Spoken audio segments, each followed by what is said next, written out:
All right. Good morning. Good morning. Good morning. Um, Today is one of these days that every now and then I'll have a show for everybody that's on YouTube watching the show. And I'll tell you, look, make this go viral. Today is one of these shows that I'm going to ask you to make this video go viral. And the reason why is because I'm going to deal with some specific things.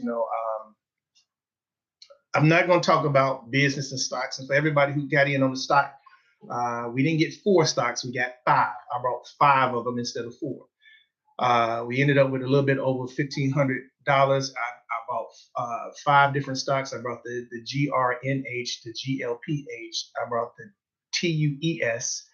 I brought the MSIG, and I also brought CUEQ, which is something that one of the truth fighters sent me. I did some research on it. If this thing takes, it's going to go through the roof. So I was like, let's get some of this while we can get some of it. So we got 5, and we got $300 in each one of them starting now. Okay, $300 worth. All right, now let me do this. Let me do this. Today is one of these shows that I might ruffle a little feathers here on what I'm gonna say, but I'm saying it because it needs to be said. I'm not trying to be what's the best word I can use? Let me say it like this. The veracity of what I'm about to give you is so necessary that this needs to go viral. Now, I want to start off the show talking about a shooting that took place in Chicago. Now, for everybody who hasn't seen this, if you go online, it's a video. The cops released the body cam. It's a video of a barber on 71st and Jeffrey on the south side of Chicago. This barber was outside of his employment when a police officer approached him. Now, the barber, according to the police, had a bulge in his under his shirt pocket or near his pocket, but they said it was a bulge. Now, he gives his ID to one of the cops who happens to be black. They're having a conversation, and then 3 other cops roll up. One of them is white, a female, holding her hand on her gun. Some kind of way this escalates, and the brother is kind of moving or running back in the street. It looks like he's reaching for something. He does have a gun on him. He's shot, he's killed. He doesn't have a carry and conceal license. And so a lot of people are saying, well, this is justified. The cop, it was clear he was reaching for his gun on the video. And, we can't make this brother a martyr. And this is justified. Let me say this to everybody who's listening. If you deal with officers, try to comply. Now, that doesn't mean that it's going to save your life because they still will kill us. But try to comply. With that being said, everybody who's saying that this is justifiable is absolutely crazy, in my opinion. Let me explain to you why I'm saying that this is not justifiable. Yes, he had a gun. Yes, he didn't have no carry or conceal. Yes, it looks like he was reaching for the gun. But I'm going to explain to you today why this was not justifiable on behalf of the police shooting this man. Now, let me start with this. Anybody who has a relative, or if you've ever dated somebody who's a cosmetologist who does hair, or who's a barber, or who's a bartender. See, I've dated all 3. I've dated a female barber, a female cosmetologist, a female bartender. All right? You know what they have in common, all of them? They deal with straight cash. And you know what else all of them have? Every last one of them carries some kind of weapon because they're leaving their employment late at night with bundles of cash on them. Now, it ain't just them that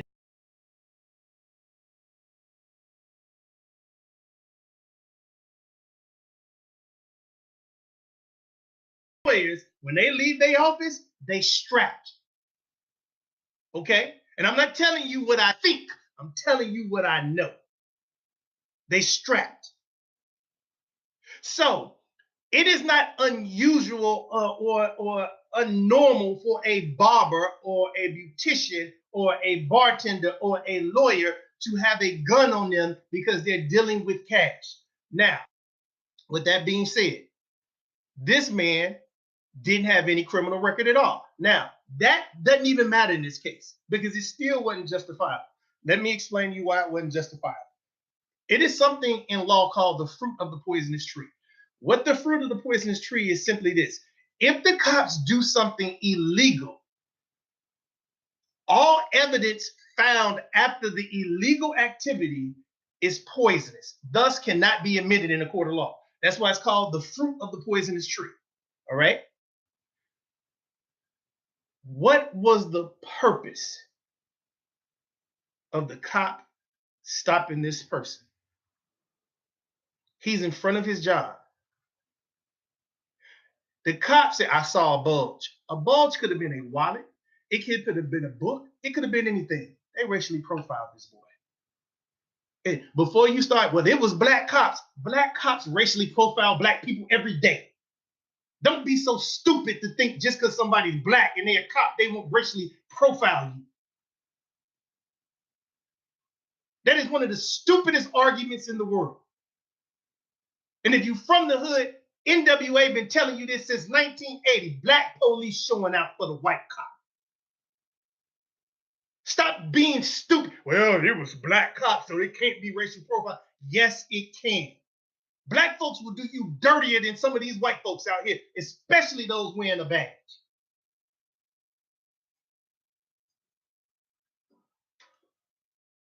Don't start. Well, he was black, so it couldn't be racially profiled. Yes, he could be racially profiled.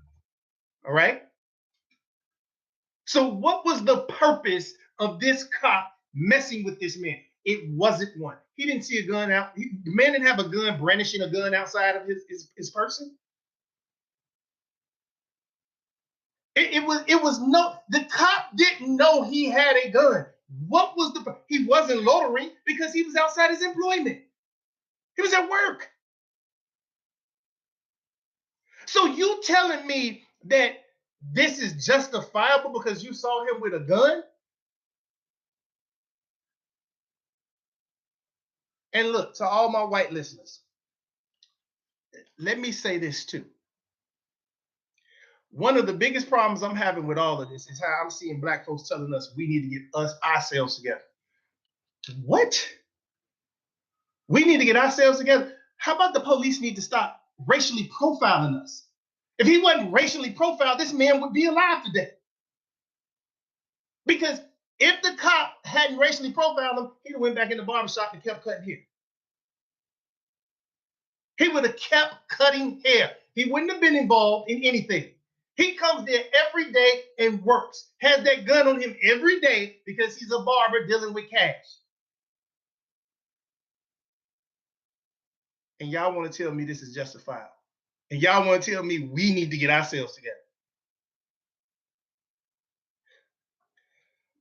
We come out of this break. I'm going to tell you what needs to happen now. And look, forget the marching. Forget the praying. It's something else that needs to happen. I'm going to tell you what needs to happen when we come out of this break.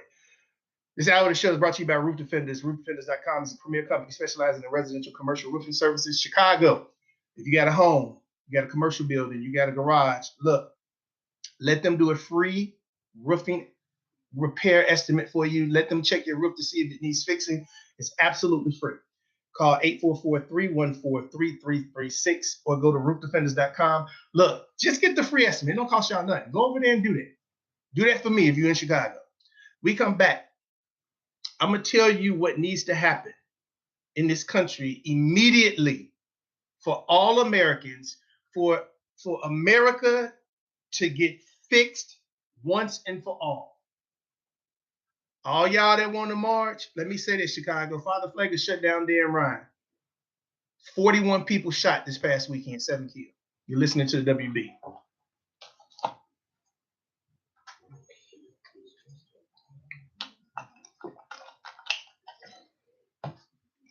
41 was killed this week. What'd you say? 41 was shot. 41 shot, 7 killed. Damn shame, man. That's why I was like, all this marching, hey, it's symbolic at this point. It ain't doing nothing else. It ain't doing nothing else. It's symbolic. Imagine everybody who marched that last shut down that highway, right? Mm-hmm. Imagine all those numbers just going in one neighborhood and just ramshacking, kicking out the bad element. Kicking out the bad element. Point blank. The strength in the numbers. That's the key. But I'm about to tell everybody what exactly needs to happen. I'm about to give everybody a plan. This is why I'm telling people, make this one go viral. Share this right now. Tell your friends and people to get on right now, because I'm about to give everybody the plan to change everything. And it ain't hard to do. It ain't hard to do at all. It really ain't. It really ain't. And Tone, you just said it. It's the strength is in the numbers. That's that's the thing. People don't understand it. They don't get it. They don't get it. Man, I always thought community march was such a great idea, especially in black neighborhoods. Yep. But y'all got to come together and stop this shit. Y'all got to police your own neighborhoods from the bad element. Y'all got to take your family members who you know is a knucklehead who's out here doing shit. Like, yo, bro, don't hey. I turn your ass in. I don't give a damn, my brother. Nah, Carolyn, I got it already. I brought 5 of them. I brought 5 stocks. We was only supposed to get 4, but I ended up buying 5. I put 305 different ones. I got the GRNH, I got the GLPH, I got the MSIG, I got Tuesday, TUES, and then I got the CUE, the Q. So but go in and open up your own account on TD Ameritrade and you just buy some of it. Get some of the GRNH, get some of the penny stuff. But we are a people that we keep trying to relive the civil rights era. And we need to let that go. We need to let it go. We need to move past that. We need to move past that. And all these people claiming to be civil rights leaders, we need to move past them. That's just the reality. We also need to start moving back in the neighborhood. Yeah, when you get some money. Yeah. Buy a few houses or something. And see, this is the thing, like I said, especially in Chicago, right?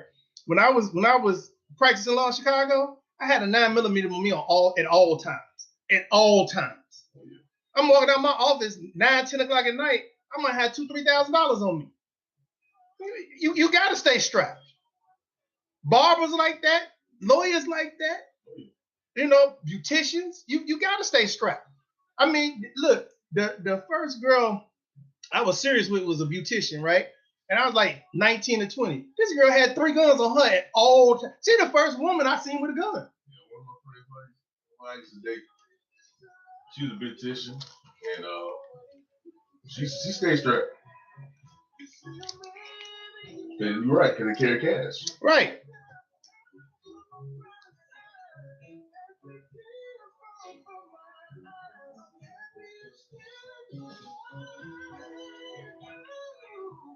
That's right, Stephanie. You good. You good.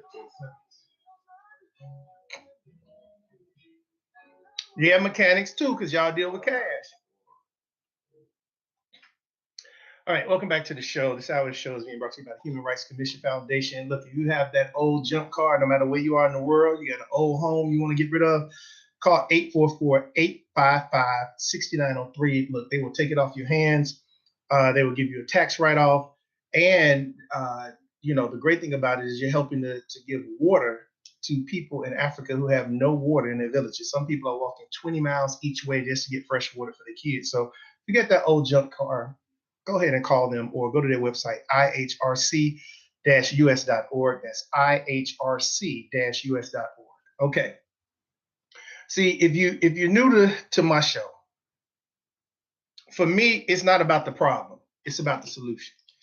I talked about this shooting in Chicago, and the reason I'm talking about it the way I'm talking about it in the beginning is because a lot of people are trying to say that this is justifiable. It's not justifiable. because the young man was racially profiled, no doubt about it. He was racially profiled, and you can be racially profiled even by a black cop. Okay. He was at his employment. He was going back into his job. The cop did not see a gun on his person. It was a bulge. A bulge could have been a book. The boy could have been pledging something. Look, when I was pledging my fraternity, we have a book that has the history in it that we have to know. You carry that with you all the time. When I was becoming a Mason, you have a book that you have to read and information you have to know. You carry that book with you all the time. He could have been trying to join an organization and had this bulge on him. It was no reason for them to do what they had to do to him. No reason. And then, well, why did he have a gun? Because he's a barber. He's dealing in cash. Barbers, beauticians, lawyers, any bartenders, these people deal with cash, and they're usually walking around with thousands of dollars on them. And so they walk around and they have guns on them because they're worried about getting robbed. Now, with that being said, let's talk about the solutions to all this. We need to change the laws in America. Let me tell you what we need to do. Get your pens and paper out. Give you the first thing. First thing we need to do. We need to demand that the federal government and the states make it where anybody who's a nonviolent felon, after they've done what they were supposed to do, their record can be erased. Let me tell you why this is so important. Okay? Now, everything I'm going to tell you ties into economics. Because if you got good economics, you don't have a lot of the nonsense that's going on in our communities and throughout this country. If these nonviolent felons are allowed to get back into the workforce, if they're allowed to get back and get federal jobs and good paying jobs with benefits, guess what? They're not on the corners anymore. They're not knocking people over the heads anymore. Thus, people ain't got to carry guns because they're worried about getting robbed. It also is good for the economy because now you got more people in the tax pool. And you got more people in the tax pool, is more tax money coming in that allows for better community, better opportunity, and better education. Economically, it helps the country to do this. You can even go so far as every state can set up where it's a cost to do this. $500, $1,000, whatever it may be. And that way, anybody who's getting arrested and they want to clean their record, the state is making money off of them doing that. And that way, it's a benefit to the state that way too. That's the first thing. Second thing. Now, hear me out because I'm going to tell you how we get this to happen. Because I already can hear people saying, well, they don't live in our community. I'm going to show you how you can make everybody do this. Even people who don't live in your community. Let me show you. Second thing that we must do.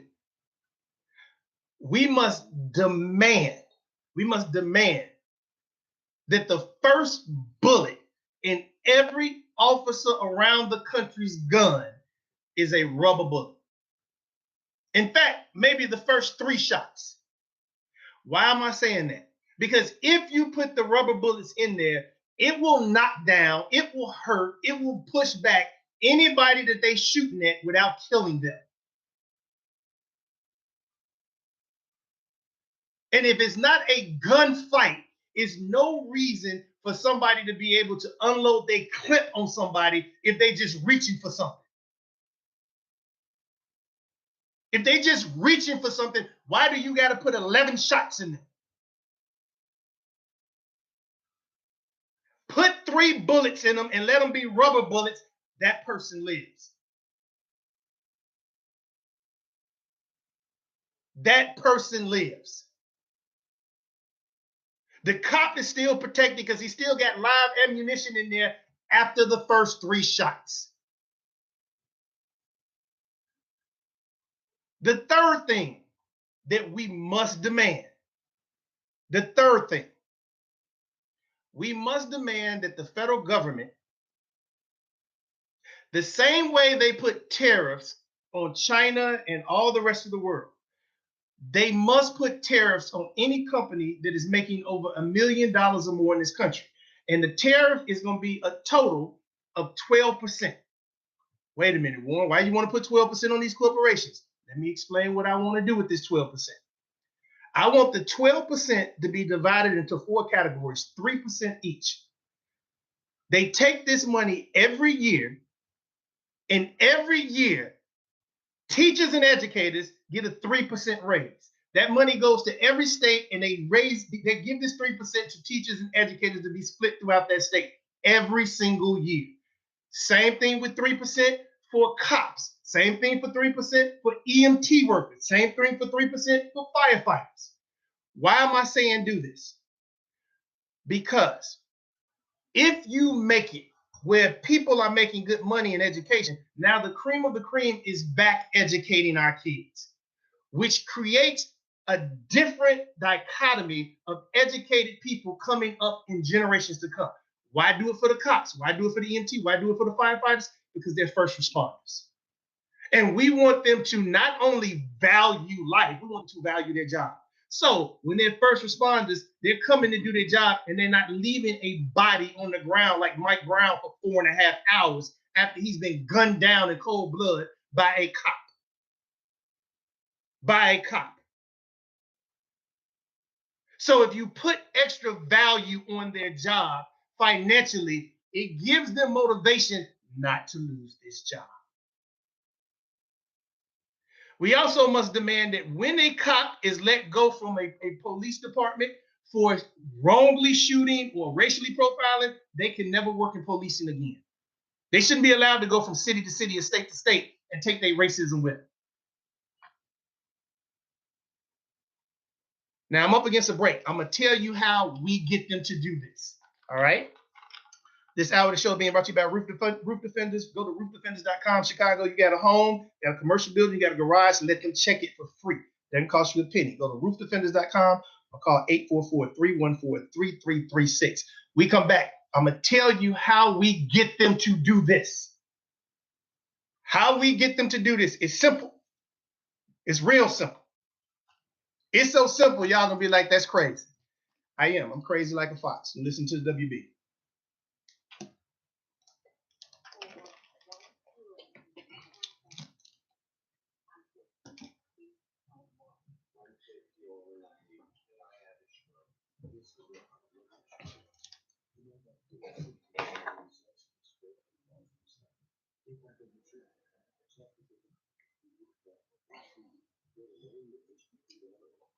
These folks gonna think I'm nuts for what I'm gonna tell them to do. They're like, you crazy as hell. I am. But if we do it, it'll work. It'll work.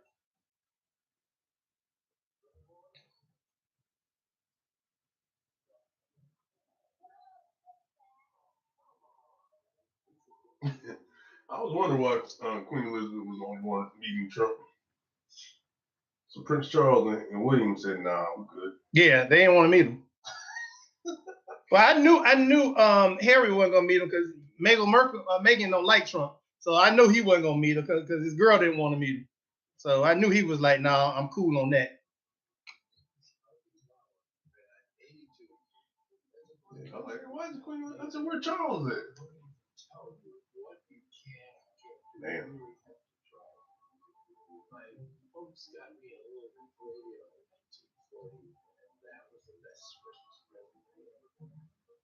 When I was 11 years old, I started to play music with the piano. And then the accordion and then the cello. My wife, who was also blind, was a good girl. When she died, that's when I started to America, let's do lunch. 1 in 6 senior species suffer from hunger, and millions more live in isolation. Magic said they're gonna go to LeBron. Who said what? The Magic said they're gonna go to LeBron and make moves. They ain't say nothing about walk. No. Magic said, I'd be stupid. He's a superstar. Why wouldn't I ask him if it's okay to make this move? They might as well let Walter go, man. Yeah, but see, I told you this year for Walton is a make or break year. And if I was Walton, I'd be calling LeBron right now. What you need, Bron? What system you want to run, Bron? What you think about this, Bron? Because if not, Bron gonna be like, hey, I need Phil Jackson in here. I need a Hall of Fame coach in here.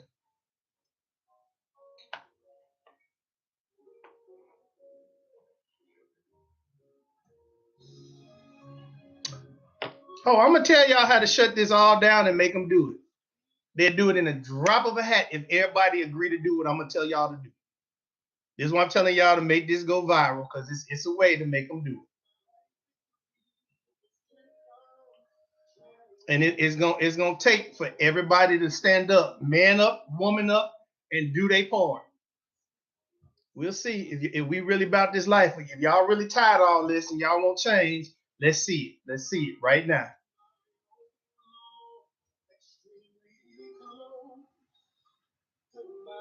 I don't know. Brad Stevens is a good coach, man. He's a good coach. You know, Pop's still there. Brad Stevens is a good coach. I actually like Coach Spo up in Miami too. I think Tisdale gonna do a good job in New York.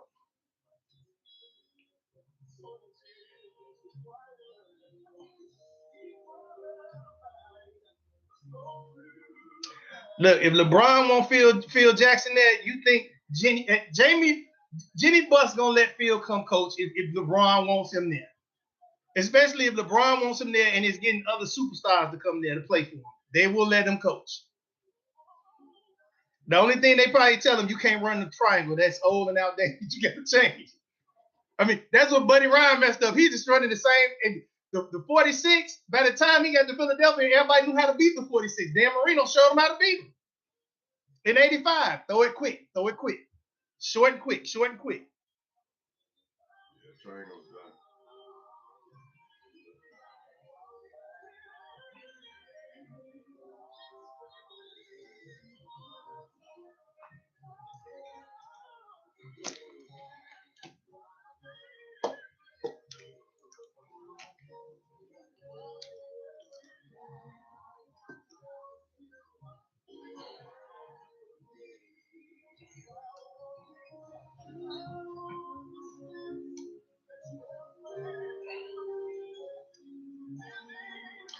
Man, I saw that shooting in Chicago. Made me sick to my stomach, man. I'm tired of seeing it, man. I ain't looking at him no more.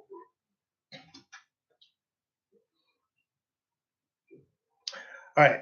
Welcome back to the show. This hour of the show is being brought to you by the Human Rights Commission Foundation. It's non-for-profit. We'll take your old junk cars, your old homes off your hand. You'll get a tax rebate to be able to write this off for what it appraises for. Plus, you're helping to get water to villages all across Africa that don't have clean water. Some parents are walking up to 20 miles just to get water for their kids. So be a blessing. If you get that old car, call them up, 844-855-6903, or go to ihrc-us.org. Now, let me tell you how we can get these things. There's a couple of other things we need to demand, right? We need to demand that the Voting Rights Act become permanent law. It shouldn't be where we got to re-vote on the Voting Rights Act all the time. All right? Now, let me say this before I give you what we need to do. What we need to do in order to make them do this. Okay? Let me just say this.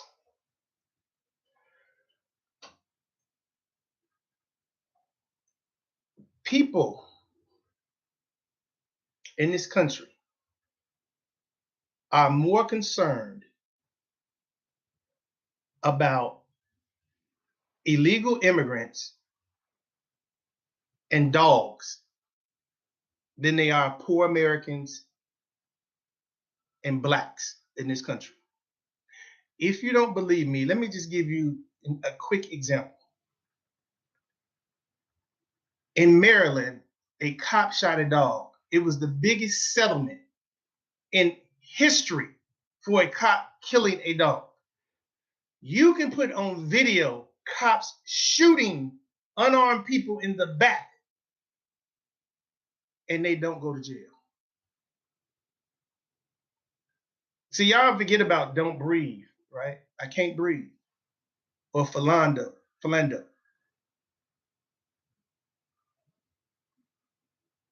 You got members of Congress, black and white, who are fighting tooth and nail for DACA and illegal immigration, but not fighting at all for you and all the death that's occurring in your cities and states all across the country.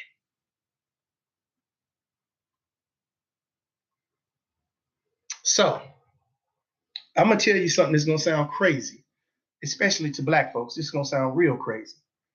But this is what we need to do in order to change everything. It's very simple. It ain't got nothing to do with money, because I can see people now. We're going to have an economic blackout again, Warren. Nope. Ain't got nothing to do with money. Nothing. What we're going to do is simply this. Until the politicians agree to do what we're asking to do, we're not going to vote. Look, we need to make one of these political parties be our strumpet, our trolley. And we need to say, whoever is willing to take up what we want to happen, that's who we're going to vote for. And once we vote you into office, if you don't make this happen, we're voting you out of office. If nobody wants to pick this up, we won't vote for y'all. Period. Period. And see, look, I know some folks gonna think, Warren, you crazy, because everybody telling you, we gotta vote, we gotta vote, we gotta vote. That's 1960 stuff, y'all. Look, I'm not trying to be disrespectful to anybody, because without the civil rights movement, we would not be here today. But this is a different era, it's a different generation, it's a different thought process. All this marching doesn't work. All this, let's vote. Y'all been voting forever. These politicians get up here and they don't change a darn thing. It's still the same way. So at this point, you got to do something radical to change this. You got to do something crazy to change this. And for everybody, well, that means the Republicans go get in. Look at your life now. They're shooting us in the streets. Our educational system is worse than it's ever been. We still have high unemployment in our community. We're getting incarcerated at a rate that's higher than it was under Reagan. We literally have more people with records who can't get back into the workforce than any other ethnicity. And you've been voting for these fools all this time, and nobody has changed one thing. So even if the Republicans control everything, guess what? It ain't no difference than what you got right now, because the Democrats ain't doing one thing for you. One thing. And so, if you don't vote, if you tell them you're not gonna vote unless they do what we're asking, guess what happens? They're gonna do what you're asking because they need your vote to win. So you got to think about this in a different light, in a different perspective. Don't think about it, well, I'm not voting. What does that do? You got to think about it as, if you want my vote, you got to do what I'm telling you to do. If you don't do what I'm telling you to do, I'm not voting for you. That's the way you got to look at this. This is how you have to look at this. Because if we shut it down like that, I promise you, the Republicans and the Democrats will do what you're asking, because for the first time since before Kennedy, the Republicans will say, well, maybe we got a shot if we give these people something. Maybe they'll vote for us, because they're not voting for nobody. You have to look at this from a different perspective.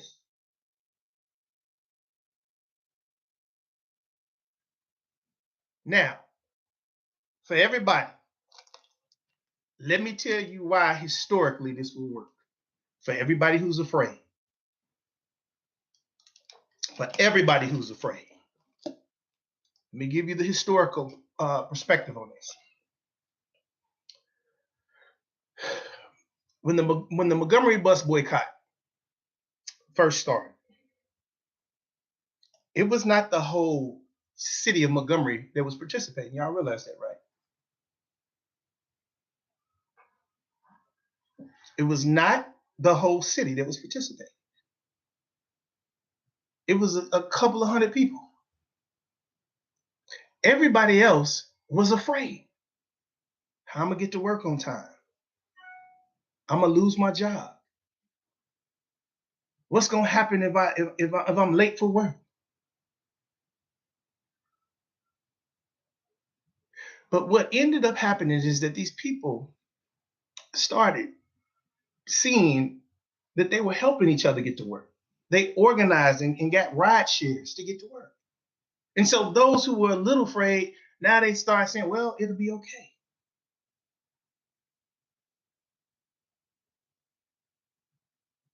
And so we have to look at it from this perspective. If we start organizing now, and we start, and look, let me say it this way too for all my political junkies. Think of this as a political platform. And we want our platform to be recognized and heard by everybody. And historically, this works. You know what? I'm gonna give you some recent history to show you that it works. You know what the recent history is? The Tea Party movement. This is exactly what the Tea Party did. Y'all realize that, right? The Tea Party hijacked the Republican Party. How did they hijack it? They organized and said, you're going to do what we're saying, or we're going to vote this person in over here and get them in your seat. We're going to get you up out your seat. This is exactly what the Tea Party did.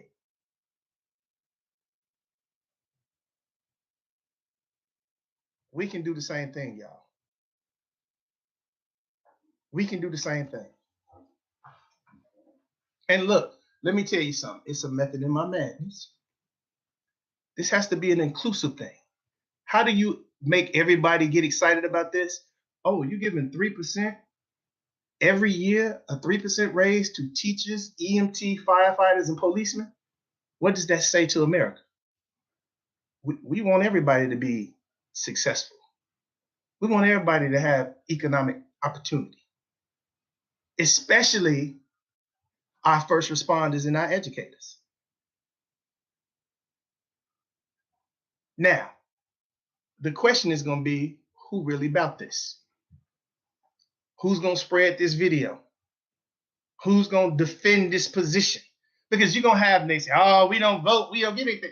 Well, we've been voting forever. We vote these politicians in. Are they changing anything for us? Chicago, has it gotten better? Watts, has it gotten better? We're voting now. What's changed? What's gotten better? How many of these politicians are up there saying we need to fight for poor people in America like we fighting for DACA, like we fight for immigration? Come on, man. Don't y'all see this? We come back. Let's talk a little bit about what is the other alternative. If we put this together and we say we're not voting, what else can we do? You're listening to WB.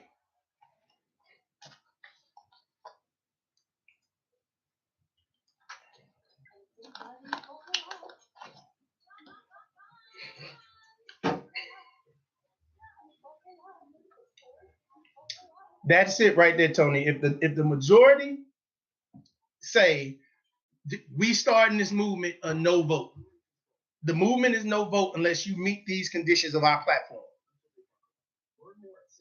Democrats will be forced to make our platform their issue if they want to keep our vote.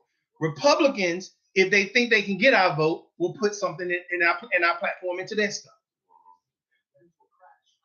That's true. You gotta make this a numbers game in order to effectively change this. The marching ain't gonna change. The marching ain't gonna change. And see, the thing about power, right? When somebody has power, they're not gonna voluntarily give you their power. But if you put them in a position where they have to give you some of it, that's the whole thing. It's about getting in a position where they have to deal with you, whether they want to or not. Whether they want to or not, they have to. They have to. And so we need to start a campaign, our platform or no vote. Our platform or no vote. We will no longer just give our votes away. You got to put our platform in or no vote.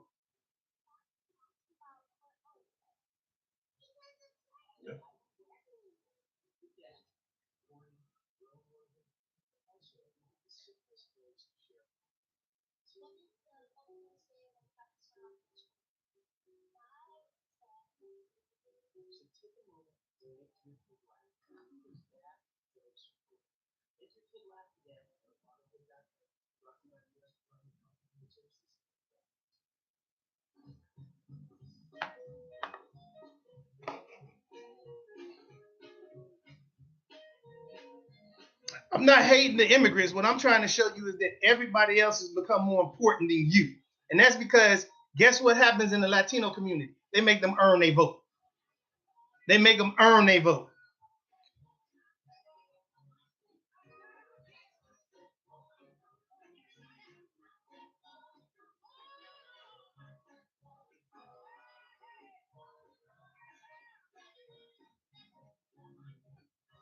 Yeah, see, Alvin, that's that you think that's stupid, but that's the problem right there. All you doing is looking like you've been taught, that you've seen your whole life. You ain't looking outside the box, man. You ain't looking outside the box at all. You ain't looking outside the box at all. You just looking at, well, we don't vote. That's what the GOP want us to do. Look, we voting now. We ain't getting the damn thing. What the hell are you talking about? What has the Democrats done for you? Anything? Nothing. We worse off than we are. We actually worse off now after 8 years of Obama than we were under Bush. It's crazy, but it's true.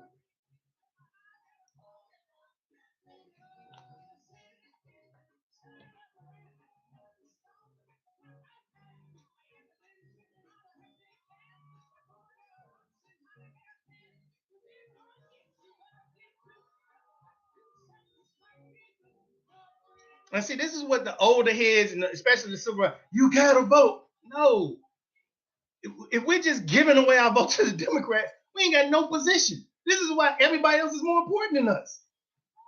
Because everybody know how we gonna vote. Why the hell they gonna do something for you when they know you're gonna vote for them no matter how they treat you?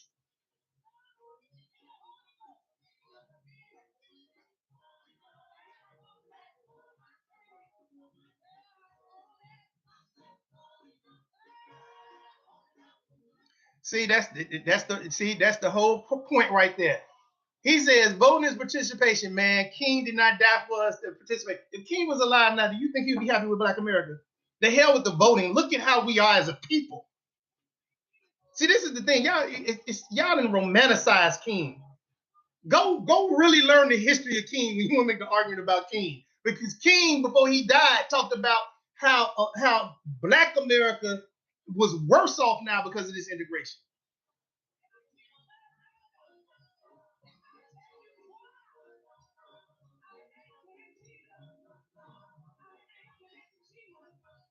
And see, this is what all these old heads gonna tell you. Oh no, we gotta vote because it's civil rights. We gotta vote.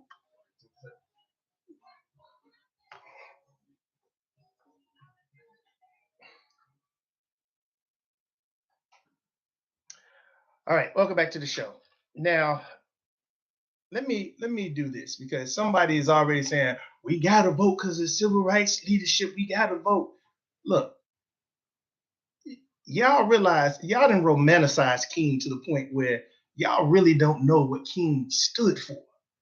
Y'all got these fantasies of King.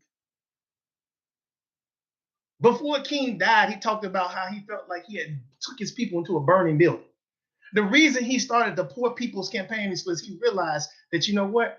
It wasn't just Black people being done wrong. It was poor people being done wrong all across this country. And for everybody who thinks, well, we gotta vote, let me just say something to you. If you are getting the same thing or worse and you're voting the same way all the time, that is the definition of insanity. You're doing the same thing, expecting a different result. The reason why the Democrats don't do nothing because they know you're going to vote for them. The reason the Republicans don't do nothing because they know you're not going to vote for them. You need to have that vote as a priority. And the way you make it as a priority is you take a block of people and you shut down the vote.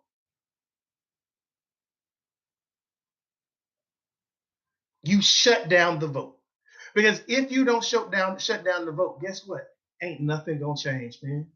They're not gonna do anything you asking them to do. They're not gonna change anything in your community. They're not gonna tell these cops to put rubber bullets in. They're not gonna tell the government to make it where nonviolent felons can arrest their records so they can get back into the workforce. They're not doing that. They haven't done it. They still ain't doing it. They're not gonna say we demand that you put a tax on the wealthiest corporations that we can give 3% to 4 different industries in our country that protect us, that are our first responders, that are our educators. They're not gonna do that. Why would they? You're gonna vote for them anyway. Why would they change it if they know you're gonna vote for it?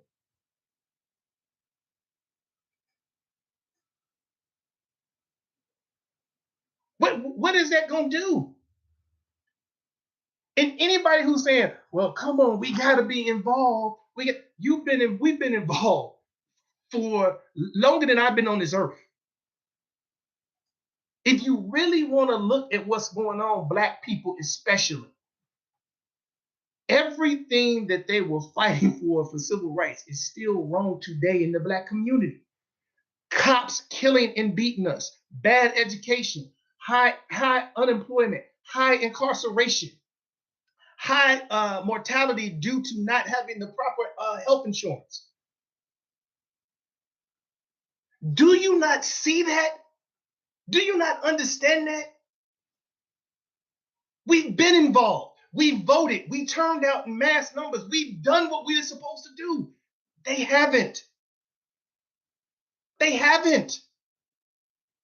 And so the only thing we have left to do is to create our own platform and tell them, you're going to do this, but we're not going to vote for you. And the reason I'm so sure this will work is the Tea Party just took over Congress not less than 6 years ago, doing this exact same thing.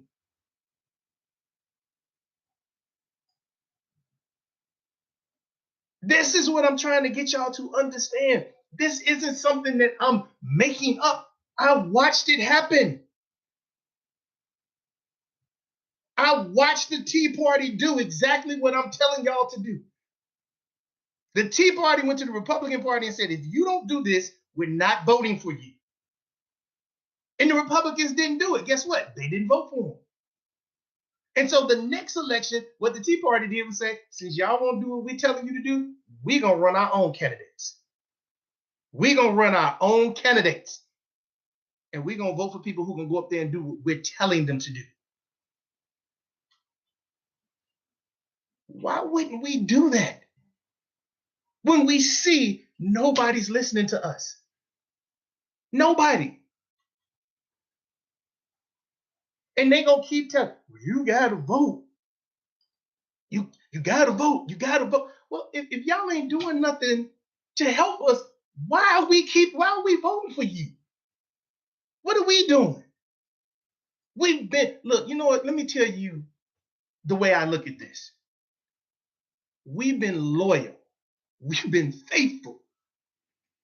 And instead of you being loyal and faithful to us, you out doing whatever the heck you think you want to do. Not the agenda that we have, not the issues that we have, but every other issue in the world and everybody else's issue.